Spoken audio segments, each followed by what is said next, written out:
you guys feel like last week prepared you somewhat for that? A little bit different style. I think a little bit different family of stuff. Same thought process though, as far as the tempo goes, and I think these guys do a really good job offensively because they're able to mix in some tempo, which gets you on your heels a little bit, along with just being able to slow things down and shift in motion and trade and do some things that will challenge you mentally too. Sometimes you play tempo teams, but they're somewhat simple formationally.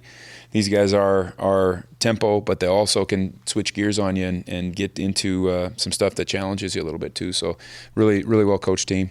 Even though they threw it 59 times last week, they seem to be capable of being very balanced. It's interesting. Conventional wisdom would tell if your backup quarterback's in, you rely on the run game, and they kind of went the opposite way with it. And I think some of it is you take what you're given too. And BYU was doing some things that maybe would lend itself to throwing the football a little bit more, and so they took advantage of it, and they did a great job. I think he throws the ball really well, and I can see why they're comfortable throwing the football with him. Why do you think you guys came up with so many interceptions last game? It's just it's a magical thing that sometimes it happens, and I think there's no answer to that. I mean, there's no magic calls. There's no magic things that anybody did. VJ Payne made a tremendous play on one that was a great individual effort.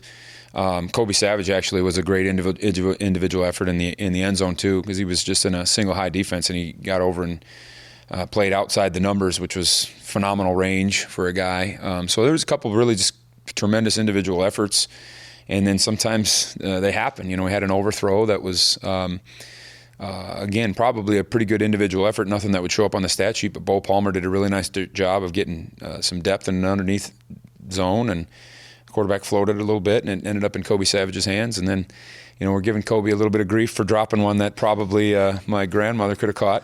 And but sometimes that stuff happens too. So it's no answer. We just got to keep playing hard, and sometimes those things fall into your lap. It's what is Will Lee's availability this late in the week? Practiced yesterday and felt good afterwards. He'll practice again today, and we'll see how she goes. How are you looking at linebacker? Do you have enough bodies to make it through? We're trying. We're out there scouring the sidewalks looking for bodies, but no, it's fine. We've got some good, capable players there. It's just we're having to dual train some guys, which is difficult. We've been doing that with Jake Clifton an awful lot. We're starting to do that a little bit more with Des Purnell, and so we're putting some guys in some spots that are difficult. Austin Romaine just continues to get better and better as a true freshman. Austin Moore is as solid as ever, and he can do anything we ask him to do. And so we have capable bodies there. It's just the mental strain probably more so than the physical on some of those guys because of what we're asking them to do, multiple roles. In the event that Romaine is not available, do you like to have Jake Clifton still be that guy that can play everywhere rather than slotting him right in at middle? Yeah, Jake's comfortable at doing everything we're asking him to do, and Bo Palmer's been playing better, and we're very comfortable with him also, and we feel good about a good crew of guys there. And we still have some guys that maybe haven't played as many snaps with Toby, and also when these guys get into some of the smaller personnel groups, we have the availability of maybe putting some more DBs out on the field, now that we're getting a little bit healthier there. That was an option for a couple weeks when we were missing Jacob Parrish and we're missing Will Lee, and but now that we hope to be fully whole there, maybe we can do some of that stuff too to take some snaps off of those guys. What kind of progress has Kirksey made?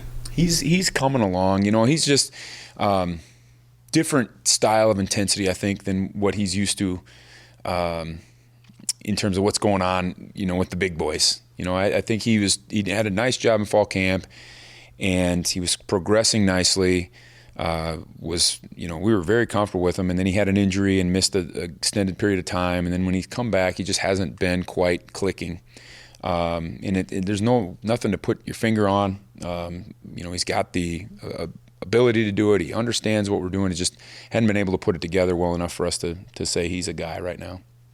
What are the challenges of facing a young, skilled quarterback, but there's really no tape on him? Yeah, that's an interesting question. I think he throws the ball really well.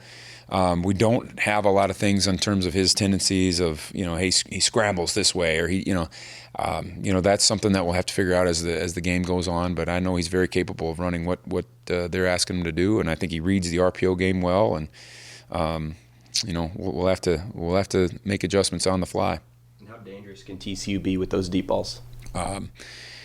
They've got skill guys as well, as deep as anybody in the conference. It's hard to say. They have so many receivers that they play.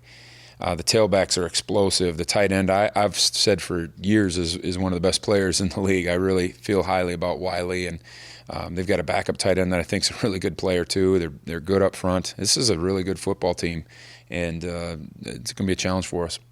Is it more fun or less fun to play a team 3 times in this short of a span? As long as we're playing in a championship game, I think it's fun, no matter who it is. But I think it's cool. I think it means something to both teams. I think we both kind of have a mutual respect for one another. We certainly respect what they do and what they've done with their program and them representing the Big 12 in the college football playoff. And they're different because of the coordinator change on offense. So that makes things maybe a little bit different on our side of the ball as opposed to Colin's side. But still some of the same cast of characters. I think our guys remember some of those names and are excited for the challenge. The World got to see Avery last week. Has he ever run for 5 or more touchdowns against you guys in practice?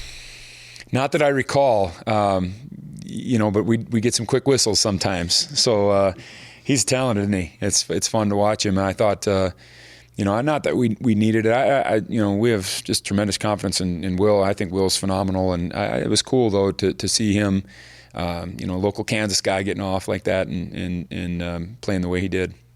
As far as Siegel come in his transition from corner to safety, and what kind of concepts is he grasping in terms of coverage? Oh, I wouldn't trade Siegel for any safety in the league. I feel great, and Kobe Savage is getting so much better, and I feel so great about the progressions that we made in that room. We need to continue to develop depth there, but I think Marquise is playing at a very high level right now.